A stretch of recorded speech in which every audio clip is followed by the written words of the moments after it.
세상에는 우리 눈에 잘 보이지 않는 거대한 승부들이 있습니다.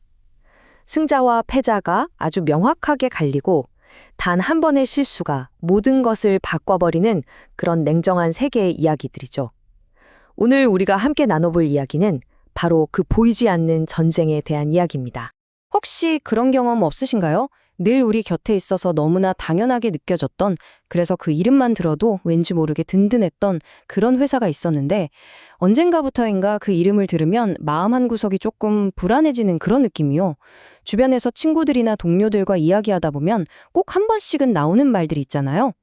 아, 거기 예전 같지 않네? 라든지 뭔가 좀 중요한 걸 놓치고 있는 것 같지 않아? 같은 그런 조용한 속삭임들 말입니다.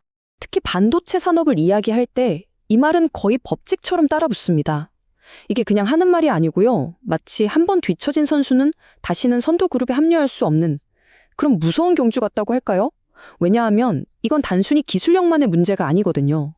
그 기술을 믿고 일을 맡기는 고객들의 신뢰, 그리고 그 신뢰를 쌓아온 시간, 이 모든 게 합쳐져서 한 번 뒤처지면 넘기 힘든 거대한 벽이 되어버리기 때문이죠. 정말 불과 몇 년 전만 해도요, 이 반도체 위탁 생산, 그러니까 파운드리 시장의 구도는 아주 명확했습니다.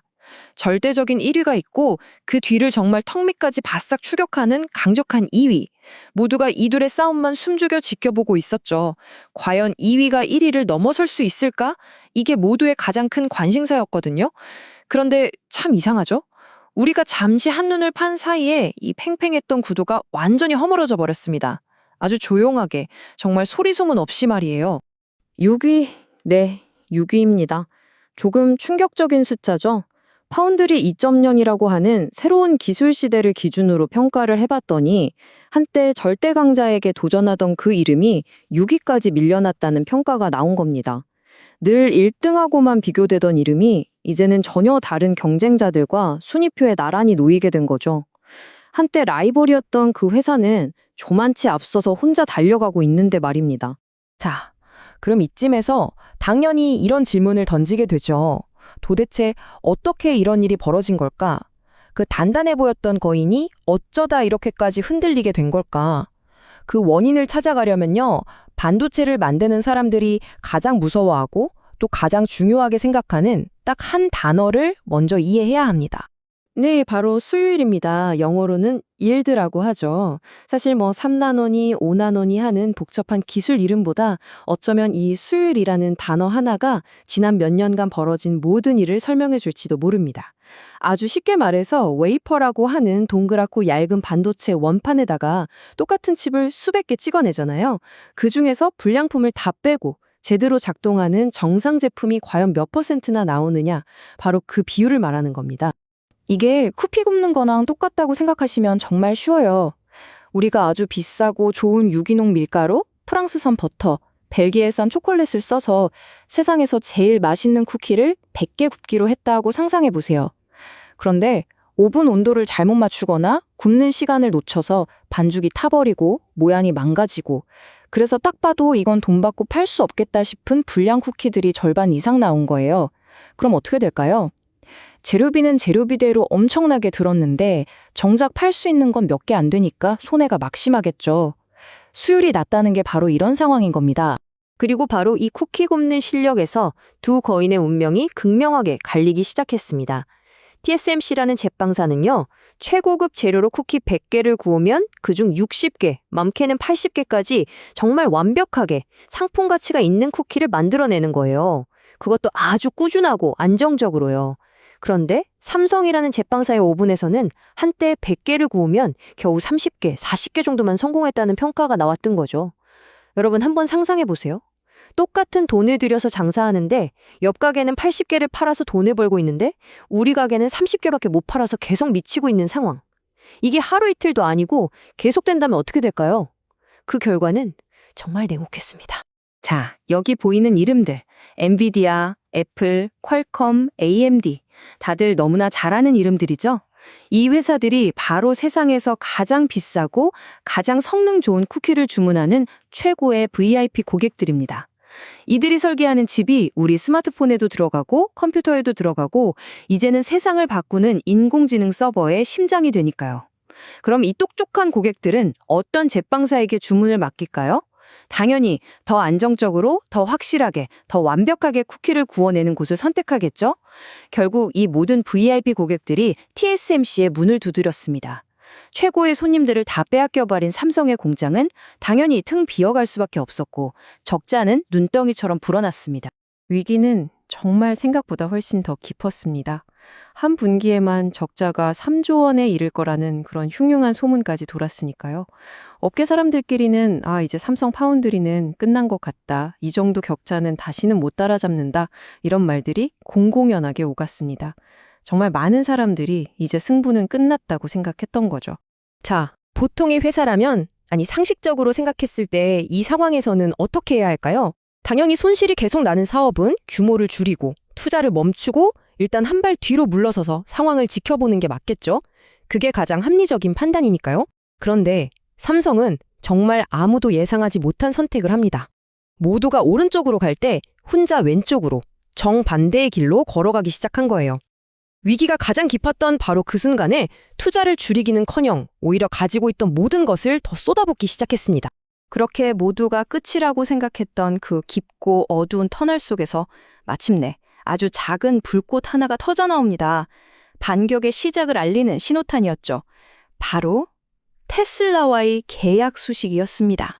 계약 규모가 약 165억 달러, 우리 돈으로 환산하면 22조 원이 넘는 정말 어마어마한 숫자였습니다. 이게 뭐냐면 테슬라가 앞으로 만들 차세대 인공지능 칩 AI6라는 핵심 부품을 삼성이 독점적으로 생산하기로 한 계약입니다. 그런데 이건 단순히 돈의 문제가 아니었습니다. 이 계약에는 훨씬 더 깊고 중요한 의미가 숨어 있었죠. 이 계약의 진짜 의미는 바로 신뢰를 되찾았다는 겁니다. 여러분, 일론 머스크라는 사람 잘 아시죠? 아마 이 세상에서 가장 까다롭고 가장 완벽주의적인 고객 중 한 명일 겁니다. 그런 그가 앞으로 테슬라라는 거대한 AI 제국을 이끌어갈 가장 중요한 심장, 그 핵심 칩의 생산을 삼성에게 맡겼다는 사실. 이건 시장 전체에 던지는 아주 강력한 메시지였던 거죠. 내가 보증한다. 삼성의 기술 이제 믿어도 좋다. 바로 이 신호였던 겁니다. 테슬라와의 계약이 시장에 삼성이 아직 살아있구나 하는 안도감을 줬다면 그 다음에 이어진 발표는 안도감이 아니라 충격 그 자체였습니다. 삼성이 앞으로 가고자 하는 길이 어디인지, 그들의 진짜 야망이 무엇인지를 아주 명확하게 보여준 일종의 선전포고와도 같았죠. 투자, GPU, 아키텍처. 네, 바로 이 세 단어였습니다. 아마 대부분의 분들에게는 이게 무슨 말인가? 좀 낯설게 들리실 거예요. 하지만 이 업계에 있는 사람들에게 이 말의 무게는 정말 엄청났습니다. 이건 그냥 우리 앞으로 새로운 칩 하나 만들 거예요 하는 수준의 이야기가 아니었거든요. 차원이 다른 이야기였습니다. 이게 무슨 의미인지 잠깐 짚어볼게요. 그동안 삼성은 스마트폰의 핵심 부품인 AP를 만들 때 그 안에 들어가는 그래픽 처리 장치, 즉 GPU라는 건 직접 설계하지 않았어요. ARM이나 AMD 같은 전문 회사가 그려놓은 설계도를 돈을 주고 빌려와서 사용해왔던 거죠. 그런데 이제는 그 설계도 빌려 쓰는 거 그만하고 아예 아무것도 없는 백지 상태에서 우리만의 설계도를, 우리만의 청사진을 처음부터 끝까지 직접 그리겠다고 선언한 겁니다. 이건 정말 엄청나게 대담한 도전입니다. 아니, 그냥 잘 만들어진 설계도 사다 쓰는 게 편하고 안전한데 왜 굳이 이렇게 어렵고 힘든 길을 가려는 걸까요? 왜냐면 GPU라는 게 그냥 덧셈 뺄셈 빨리 하는 계산기가 아니기 때문입니다. 성능은 최고로 끌어올리면서 전기는 또 최소한으로 써야 하고 거기서 나오는 뜨거운 열도 잡아줘야 하고 이 모든 걸 소프트웨어랑 완벽하게 맞물리게 만들어야 합니다. 마치 수많은 악기들을 조율해서 하나의 완벽한 하모니를 만들어내는 오케스트라 지휘자 같다고 할까요? 그래서 이 업계에서는 사람이 곧 기술이다라는 말이 통용됩니다. 천재적인 설계자 한 명이 회사의 운명을 바꿀 수 있기 때문입니다. 삼성도 이 사실을 누구보다 잘 알고 있었습니다. 그래서 지난 몇 년 동안 이 천재들을 데려오기 위한 보이지 않는 전쟁을 치렀습니다. 말 그대로 인재 전쟁이었죠. 수억 원대 연봉은 이제 기본이고요. 경쟁사의 핵심 에이스들만 콕 집어서 빼내오기 시작했습니다. AMD의 부사장급 거물처럼 이름만 들어도 업계가 술렁이는 그런 사람들을 영입하는데 정말 사활을 걸었던 겁니다. 그럼 삼성이 왜 이렇게까지 하면서 독자 GPU에 목을 매는 걸까요? 그 이유는 딱 하나입니다. 앞으로 다가올 거대한 미래의 흐름, 바로 온디바이스 AI 시대 때문입니다. 지금까지 우리가 쓰던 AI는요, 저 멀리 있는 거대한 컴퓨터 서버에 인터넷으로 접속해야만 쓸 수 있었어요. 이걸 클라우드 AI라고 하는데, 이제는 그게 아니라 우리가 손에 들고 다니는 이 스마트폰, 이 노트북 안에서 AI가 직접 생각하고 작동하는 시대가 오고 있습니다. 그러려면 어떻게 해야 할까요? 칩은 아주 작으면서도 성능은 강력하고 또 배터리는 적게 먹어야겠죠. 이 세 가지를 모두 만족시키는 특별한 GPU가 반드시 필요한데 이걸 직접 설계하고 만들 수 있는 회사가 전 세계에 정말 손에 꼽을 정도입니다. 삼성은 바로 그 극소수만 가입할 수 있는 VIP 클럽에 들어가려는 겁니다. 자, 이렇게 독자적인 설계 능력, 즉 청사진을 그리는 능력이 한쪽 날개라면 그 완벽한 청사진을 실제로 세상에 내놓을 제조 능력이 다른 한쪽 날개가 되어야겠죠. 두 날개가 다 있어야 하늘을 날 수 있으니까요. 다시 이야기의 무대를 파운드리, 즉 제조 공장으로 옮겨보겠습니다. 삼성의 세 번째 반격 카드는 바로 2나노 공정입니다. 이 2나노 공정의 핵심 기술을 GAA라고 부르는데요. 이것도 쉽게 비유를 들어볼게요. 예전 방식의 반도체가 그냥 평평한 길 위로 전류가 흐르는 단층집이었다면 이 GAA라는 신기술은 전류가 흐르는 길을 위, 아래, 양옆 모든 면에서 터널처럼 감싸는 3차원 아파트 같은 거예요. 훨씬 효율적이지만 짓는 난이도는 비교도 안 되게 어렵겠죠. 여기서 중요한 점은 삼성이 경쟁차보다 한 발 앞서서 이 어려운 3차원 아파트를 짓는데 도전했다는 겁니다. 처음엔 다들 너무 위험한 도박 아니냐고 걱정했어요. 실제로 어려움도 많았고요. 하지만 그 덕분에 이 새로운 공법에 대해서는 누구보다 먼저 더 많은 경험치를 쌓을 수 있었던 겁니다. 남들보다 먼저 넘어지고 깨지면서 배운 그 모든 노하우가 이제는 그 무엇과도 바꿀 수 없는 강력한 자산이 되어 돌아오고 있는 거죠. 자, 지금까지의 이야기를 한번 쭉 정리해볼까요?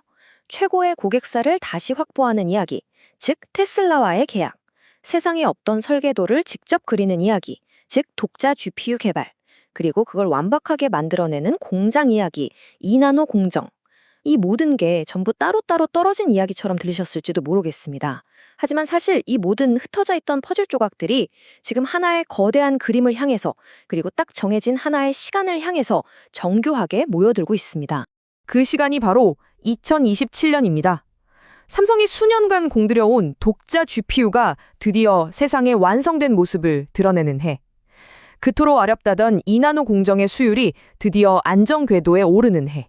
그리고 테슬라 같은 거대 고객사의 칩 주문이 본격적으로 쏟아져 나오는 해.